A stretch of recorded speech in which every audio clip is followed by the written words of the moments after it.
we brought the bad weather from Utah with us, but had a pretty productive walk for the most part, I think. I know we shot a bird over each dog. Yeah. So couple good finds. The veteran dogs did okay. Goose still showed some nervousness as a young dog. Can't handle a little bit of the pressure, but anyway, it's just a super fun time. But I'm just trying to think piece by piece, because we did do a lot of audio in the field because it was so freaking windy. So now that we're kind of tucked out, maybe just kind of give you guys a little bit of a recap. So I'm trying to think. First one out the gate, Joe had that find on that first covey of Huns right in the bottom. So walk us through that, because I talk all the time. Well, that's because everybody loves hearing the people's man talk. So first find, I'm vaguely even remembering for some reason. I think that's why you passed it to me, because you can't really. No, I can remember it. I just missed, so I just want to talk about it. That's right. Big covey of Huns. I think we both did. I think we both missed. Yeah, but you were down the hill. Oh, that's right. I had one come at me like it was trying to commit suicide, and I couldn't. You should have let it. I couldn't make it happen. But no, great dog work. All the dogs did a fantastic job. Wind was howling. We made the right move going in. Birds got up. Dogs did their part. Everything was right, but the trigger part. But it was awesome. And it's hard, like a couple of these different finds. I mean, I guess the first Chukar you shot. Chief had the find, and those birds were probably close to 100 yards up the canyon from where the dog went on point. So that wind was moving so much. So it's hard when you're thinking about the approach of the bird or the covey or whatever you're trying to get on, right? So those Huns, like in my mind, I thought for sure they were going to be down the hill where we were, and they ended up kind of being on our left. So the shot Levi did take was more of a Hail Mary. I think he shot for his dog more than anything. I don't think he had a great shot.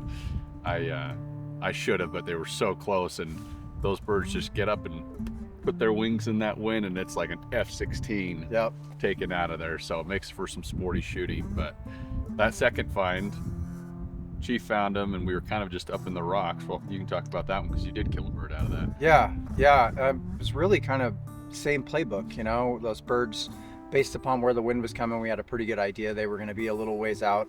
I went ahead and dropped down below the dog, and we really had a staggered approach walking in to where the guy then coming in on the uphill side of the covey's got a great opportunity if the birds move out, and then also if they get up and peel down, he's got a window to be able to shoot. And I just kind of hung back then on the bottom side to where if the birds could curl around, which based upon the wind and kind of the topography, that's what those birds were going to do normally. And they still, Chief's find with such a strong wind and being a really sensitive dog anyway, and being super careful, we had a pretty good idea those birds were going to be a little further out. But the cover was really great. They could have moved a little too. They definitely were a little jumpy. They got up a little sooner than I thought they would. But for sure, I wasn't ready. Yeah, but it all came together, so it was good. Yeah, and then we kind of came back across the hillside, and it kind of seems like we had a handful of points. That's when Goose had his little puppy moment.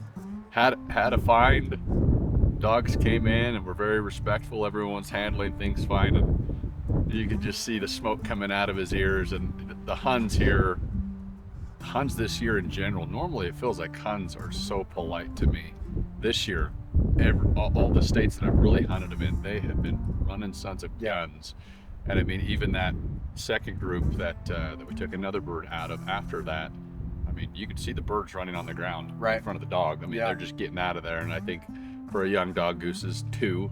I think it's a lot to just watch all those little bobbleheads get going. But for sure, feeling the pressure of the other dogs coming. Even though our dog stayed well back, he knows they're there, and us walking in, I mean, it's just a ticking time bomb, and he knows it. To say the least. But man, all in all, just a super fun day. Always good to be here with my friend Levi. If you guys don't know Levi, you should. He flies under the radar. He's a killer. He's a conservationist, just an incredible human being. So we're excited that we get to do this little short film. That'll come out a little bit later this year, but appreciate you having us, buddy. Love the hell out of you. Gosh, the honor is all mine. Just completely humbled by this opportunity, and anytime I get to spend with you it's always a big win for me. We go way back, so it's always fun when we can get together and try to at least do it once a year. So glad we got to document this one, and appreciate you guys watching. Hopefully something comes of this, and we know Garrett behind the lens here holding the camera will probably put lipstick on the pig. So we look forward to it. Yep, he is the magician. So thanks for watching, guys. We'll catch you on the next one.